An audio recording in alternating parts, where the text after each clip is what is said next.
Alors, la FIA répond aux critiques de Vettel concernant sa fameuse pénalité. Le règlement est très clair selon Michael Masi. Alors, Michael Masi est toujours obligé de se justifier, hein, pour le coup.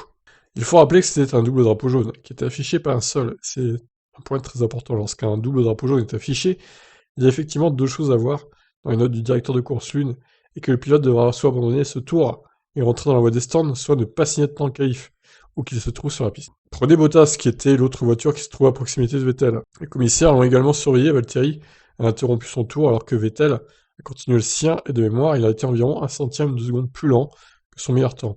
De l'avis général des commissaires, c'est un temps au tour significatif, et donc la pénalité de grille a été imposée. Bon, de toute façon, qu'il parte 18 ou 20, bon, le problème, c'est vraiment les permis sur le point, quoi. Les points sur le permis, pardon. Dans l'ordre, c'est mieux. Donc 3 points, c'est dur, hein, quand même, hein.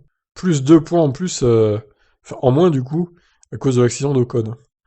Donc surtout pour un double drapeau jaune, c'est correct ce que les pilotes ont reçu comme info l'année dernière, appelé à nouveau lors du meeting des pilotes. Les drapeaux liés à la sécurité seront en particulier les jaunes, quelque chose qui sera très surveillé et contrôlé. Bah évidemment, c'est pour éviter les accidents, quoi, les carambolages, etc. Donc il en paye le prix, Vettel. En tout cas, il part du Grand Prix de Bahreïn avec 0 points dans sa besace, mais avec 5 points en moins sur son permis.